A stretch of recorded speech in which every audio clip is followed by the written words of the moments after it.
Are you ready to uncover the dirty truth about what life was really like during the French Revolution? Contrary to popular belief, the wealthy were the only ones living in filth. In fact, personal hygiene was difficult and expensive for everyone during this time period. But why was personal hygiene such a luxury? Join me as we delve into what hygiene was really like during the French Revolution and how it became a catalyst for change. Get ready to have your perception of this historic era turned upside down. During the Revolutionary era, the majority of people used chamber pots, outhouses, or just a simple hole in the ground as alternatives for waste disposal. As chamber pots were frequently emptied out the window, anyone below might experience a messy and unpleasant situation as a result. Marie Antoinette and her sister-in-law were even covered in the contents of a chamber pot while passing through a courtyard. The worst thing that could have happened to Marie Antoinette, though, was not this. Many people have the misconception that King Louis XIV detested taking baths and only did so 3 times in his lifetime. The Turkish bath at the Palace of Versailles is where he frequently kept himself clean. Sadly, the common people of 18th century France rarely took baths, and the majority lacked access to clean water.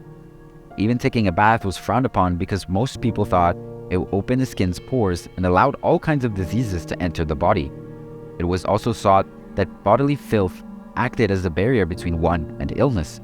If they cleaned at all, the majority of people would use sponge baths or dry baths to rinse their face, hands, and private parts while using the least amount of water possible.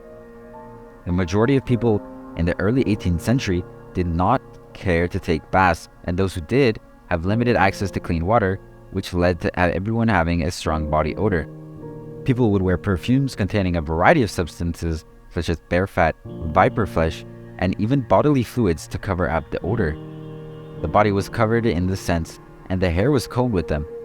By the turn of the century, people only used perfumes as fragrances, and the affluent people even had perfume fountains in their home.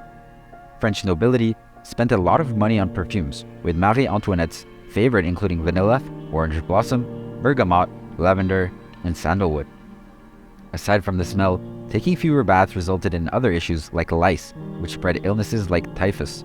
French nobility tried shaving their heads and donning powdered wigs to combat this, but the lice simply moved to the wigs, rendering the measures useless. The majority of people did not have this option, and during the Revolution, wigs were seen as a symbol of bourgeois. Simple haircuts were chosen by the new regime. The name bidet, which translates as pony or small horse, comes from the fact that users must straddle the bowl in order to use it. The exact history of the bidet is unknown, but Christopher de Roisière installed one in his royal family's home in 1710. Because there was no indoor plumbing at the time, the first bidets were just plain basins. Since there was no toilet paper, people had to make do with other items like leaves, corn cobs, grass, seashells, newspapers, or even their hands. The French aristocracy, however, preferred bidets, which ultimately turned into a status symbol. Napoleon even owned a silver bidet, which he left to a beneficiary of his will. Scottish physician William Buchan wrote Domestic Medicine, a manual that encouraged regular bathing and cleanliness, and it was published in 1769. Despite this, it took a while for the idea that bathing was healthy to spread, especially in France. The practice of bathing was still a relatively new one for the French by the 1780s, and those who did it had few options unless they were well off. People had to go to the nearest source of contaminated water since there was no running water. Bathing water shortages eventually got to be such a contentious issue that they contributed to the French Revolution. Even in 1793, the National Convention's Committee on Sanctity declared that having a clean home was a fundamental right. For those who were less fortunate, such as the elderly poor and orphans, hospitals in the 18th century served as shelters. Although these patients would be given food, shelter, and free medical care, the hospital settings were frequently appalling. French surgeon Jacques-René Tenon said the healthcare system was crammed with sick and healthy patients, unclean and prone to fires. The movement to modernize hospitals during the Revolution was sparked by Tenon's book, which brought attention to the problem. Paris was the second largest city in Europe, with a population of 600,000. However, due to a lack of modern sanitation, the city was essentially a cesspool full of mud, animal carcasses, industrial waste, blood, and toilet waste.